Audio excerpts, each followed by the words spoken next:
Hello and welcome back to IIBEC 2025 in Orlando, Florida. My name is Heidi Ellsworth and we are on the Coffee Shop soundstage sponsored by IB Roof Systems. I have to tell you, at every show, something happens that you just go, wow, I can't believe this just happened. It's so cool. And it just happened here on the soundstage. We met Ralph from Tecta, walked up with the USG, started telling us some stories, and I'm like, you gotta come sit down here. So this totally unplanned, pulled out of the aisle. It was so fun. So Ralph, welcome to the soundstage. Thanks for having me. I appreciate it. Oh my gosh, I'm so excited. Can you introduce yourself and tell us a little bit about what you do with Tecta? So Ralph Snowbeck with Tecta America. I do national accounts, so I'm typically, again, now on the road every week, which didn't used to be. Didn't used to be 5 years ago. Yeah. So tell us a little bit about your history. How did you get into roofing? So I got into roofing purely by accident. As I was relating before, I was very good at drafting in high school. My high school drafting teacher moonlit as a house painter, and he came back to class on a Monday and told me that he'd painted a guy's house, that he had some crazy contraption to find roof leaks. And this guy had developed this back in the 60s, and this is now in the late 70s, so I took a job working for this guy to draw roof plans. And what we all know today is the typical nuclear roof moisture survey. This guy developed it in the 60s. And you were there. And I just happened to get lucky and get a job. My plan was to go to college and get a degree in industrial design. I wanted to move to Detroit and design cars. Oh, nice. And I've got the degree. I've never used it. I've never left the roofing industry. Once you're in roofing, you never leave. I tell people it's like the Eagle song, the Hotel California. It is. You check out, but you never leave. It is so true. Yeah. Wow. And so how did you get it? So sorry. How did you start with Tecta? How did I start? So actually, I was working for a consulting firm. I spent 17 years on the consulting side of the fence. And then 29 years ago, a company in Chicago, Anthony Roofing, the owner, we had done multiple projects together successfully. Yeah. And he kept, suggesting that I come to work for him.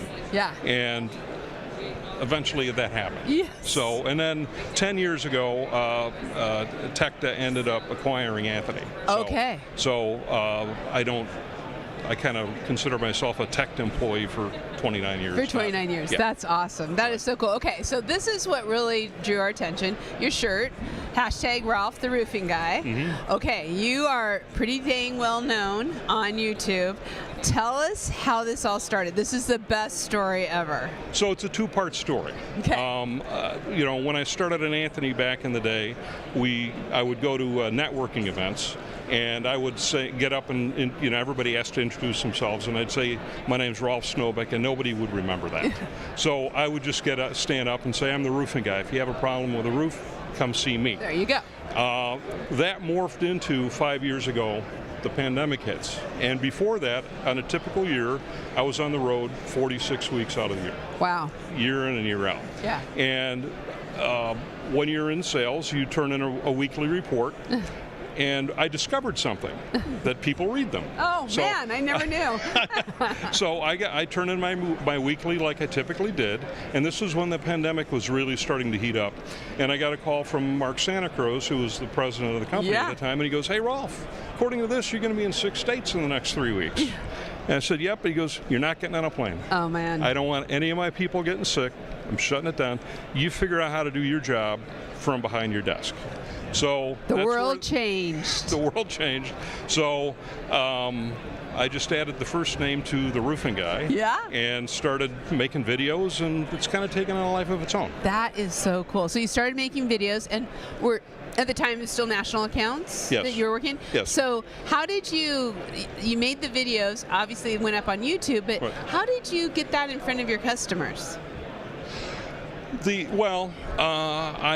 put it on LinkedIn and on YouTube, and I'm trying other platforms now as well, but people just started watching, and at the beginning of the pandemic, I think it was a case where everybody was locked down, they didn't know what to do, so everybody just looked at the computer screens. Yeah.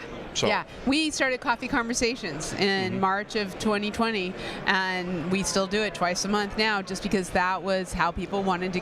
That was the only way they could get their information. What was happening? What was going on? Right, and it was a little maybe intimidating the first time or two, but then I found out nobody bit. I know. And if you do it often enough, you actually develop a little bit of a following, and the phone rings. And people love it. Right. And because nothing's better than how to talk to the roofing guy. Yeah. Right. So, and I, by and large, talking around, at the trade show, I've discovered that people know who I am. They would have known who I was otherwise. So it's kind of cool. That is so cool. Okay, so today you're back on the road. Yes. And you're still doing videos. I'm back on the road, but truth be told, I'm only traveling half as much as I did before, because to a certain degree, by doing the videos and stuff, the phone rings. I don't have to pound the pavement as much to look for work.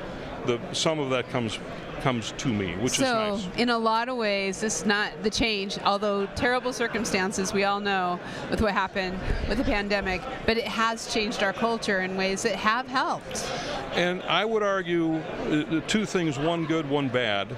The good thing is it's made people accustomed to doing video meetings. Yes. So we don't have to always get on a plane. We can have a face-to-face meeting on a screen. Yeah. That part's good. The part that's bad is instead of having 2 or 3 meetings a day, we have 8. I know. So we're doing much more work in a day than we used to. I'm so with you. That's it. And I'm even taking video calls while I'm on the road. So it doesn't matter where you're at. You're taking video calls. Right. But I tell you what, I think you're ingenious. I love it. And you're going to make me blush a little bit. Let everybody know where they can find you. Right there. Hashtag Rolf the Roofing Guy. Yeah, so. And go find it on YouTube. We're gonna. Tecta is a proud member of the R Club. We're gonna get you out there, Ralph. We're gonna get that out on Roofers Coffee Shop too. Since once we find you and pull you in, it's another Hotel California. I'm just saying. There you go. I know. There you go. Appreciate it. You are now part of the coffee shops. Very good. I love it. Thank you all. I mean, how cool is this, right? Go check it out. Wisdom, knowledge, everything you need right here. And you'll see more of Ralph on the coffee shops. We're gonna be right back. We've got some great interviews coming. Hold on.